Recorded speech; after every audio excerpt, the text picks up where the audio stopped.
আমাদের দেশের মানুষ বিচার পায় না, শিশুরা ধর্ষিত হচ্ছে, বর্ডার দিয়ে অস্ত্র ঢুকছে থানাতে, আমার জনগণ বিচার পায় না, মামলা দিতে গেলে মামলা রাখে না, আর স্বরাষ্ট্রমন্ত্রী সংসদে দাঁড়িয়ে উনি বাংলাদেশের মানুষকে প্রতারণার সংবিধান শিখায়।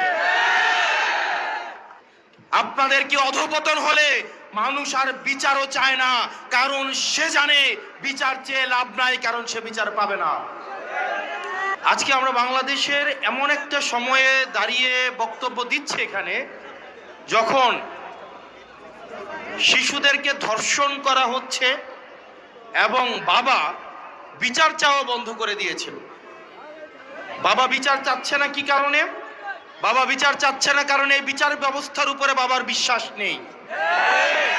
বাবা জানে এই বিচার ব্যবস্থা নিয়ে কিছুদিন ফেসবুকে লেখালেখি হবে, রাজনীতির ময়দানে গরম বক্তব্য হবে, কিন্তু দিন শেষে বাবা তার সন্তানের ধর্ষণের কোনো বিচার পাবে না। এই বিচার ব্যবস্থা জনগণের বিচার নিশ্চিত করতে পারে নাই, অন্যায়ের বিচার নিশ্চিত করতে পারে নাই, আমাদের স্বাস্থ্য ব্যবস্থা আমাদেরকে সুস্বাস্থ্য দিতে পারে নাই।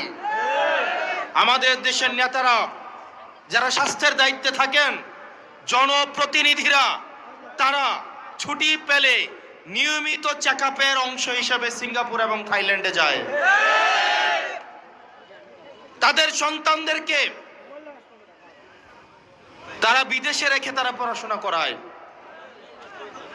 যেই লোকটা বাজারে জিলাপি বানায়, আপনি যদি ওই লোকটাকে বলেন ভাই আপনি জিলাপিটা খান, সে যদি জিলাপি খাইতে অস্বীকৃতি জানায়, এই জিলাপির প্রতি কি আপনার আস্থা থাকবে?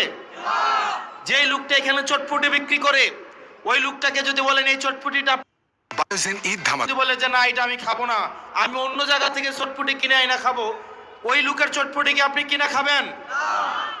তা আমাদের দেশের যারা স্বাস্থ্য মন্ত্রণালয়ের দায়িত্বে, যারা শিক্ষা মন্ত্রণালয়ের দায়িত্বে, যারা দেশের দায়িত্বে, তারাই দেশের সুযোগ সুবিধা ভোগ করে না, বরং তারা বিদেশ থেকে দেশের টাকা পাচার করে সেখানে গিয়ে সুযোগ সুবিধা নেয়।